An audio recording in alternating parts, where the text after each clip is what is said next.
Hello viewers, welcome back to my channel. T.T.S এর পক্ষ থেকে আমি তুহিন আপনাদের সকলকে জানাই আন্তরিক শুভেচ্ছা ও অভিনন্দন। সো ভিউয়ার্স, কেমন আছেন সবাই? আশা করি ভালো আছেন। সো চলে আসলাম আপনাদের মাঝে আজকে সম্পূর্ণ নতুন একটি ভিডিও নিয়ে। তো আজকের ভিডিওতে আপনারা সামনেই তো দেখতে পাচ্ছেন এই যে সিঙ্গার কোম্পানির একটি ওয়াশিং মেশিন।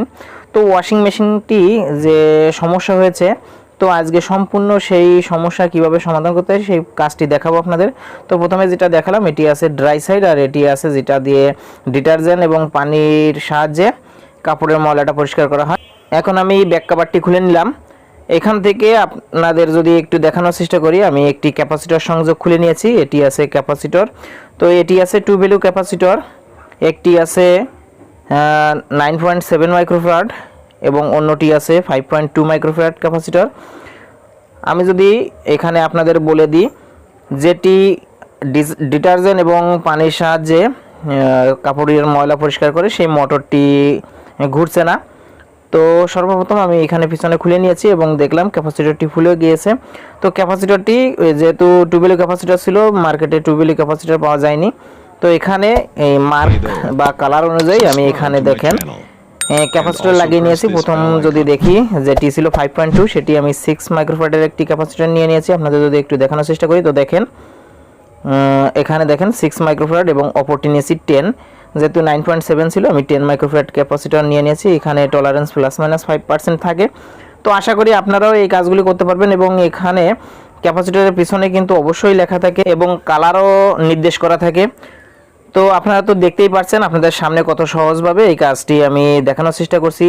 তো ভিডিওটি যদি ভালো লাগে অবশ্যই ভিডিওতে লাইক করবেন, কমেন্ট করবেন, শেয়ার করবেন এবং সাবস্ক্রাইব করে পাশে থাকা বেল আইকনটি প্রেস করে অলে দিয়ে রাখবেন, যাতে আমাদের এরকম সকল নতুন ভিডিও নোটিফিকেশন সবার থেকে আপনার কাছে আগে যায়। তো দেখেন এখন ক্যাপাসিটর দুটি আমি এখানে লাগিয়ে নিচ্ছি সকেটের সাথে। এরপর আমি লাইন দিয়ে আপনাদেরকে দেখিয়ে দিব আসলে আমার এই ওয়াশিং মেশিনটি ঠিকঠাক কাজ করছে কিনা। তো আপনারাও যেহেতু এইরকম সমস্যা যদি ফেস করেন, তাহলে মেকারের কাছে না গিয়ে প্রথম অবস্থায় আপনারা করতে পারবেন। আর আরেকটি কথা বলতে চাই, যারা এখানে এই সম্পর্কে কাজ করতে চাচ্ছে একেবারে নতুন, এই ভিডিওটি শুধুমাত্র তাদের জন্য। কারণ এই ভিডিওটি যদি প্রথম থেকে শেষ পর্যন্ত না টেনে বা স্কিপ না করে দেখে, তাহলে আশা করি অনেক কিছুই বুঝতে পারবে।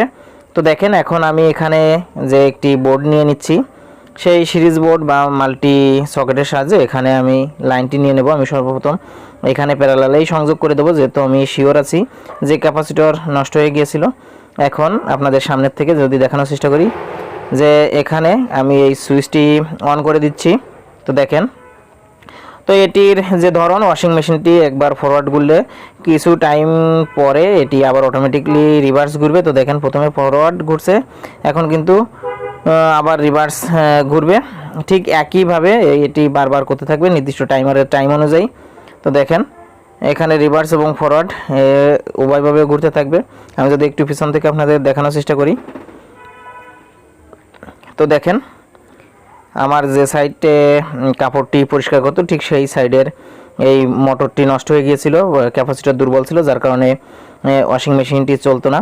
কিন্তু ড্রাই সাইড ভালো ছিল, তো আমি আপনাদেরকে ড্রাই সাইডেও লাইনটি দিয়ে দেখাবো। আর এই ক্যাপাসিটর দুটি রেখে দিয়েছি তো আপনাদের দেখার সুবিধার জন্য। তো দেখেন আমার এই পাশটি ঠিকঠাক কাজ করছে। এরপরে দেখাবো আসলে ড্রাই সাইডটি। তো দেখেন ড্রাই সাইডটিতে আমি এখন লাইন দিয়ে দিচ্ছি। তো এখানে উপর থেকে দেখানো সম্ভব না, যেহেতু এখানে উপরে ঢাকনা তোলার সঙ্গে সঙ্গে এটি অফ হয়ে যায়। তাহলে আপনারা তো দেখতেই পারলেন কত সহজ পদ্ধতিতে একটি ওয়াশিং মেশিন মেরামত করা যায়। তো ভিডিওটি যদি ভালো লাগে তো আবারও একটি লাইক করবেন, কমেন্ট করবেন। আর এতক্ষণ ভিডিওটির সাথে থাকার জন্য ধন্যবাদ সকলকে।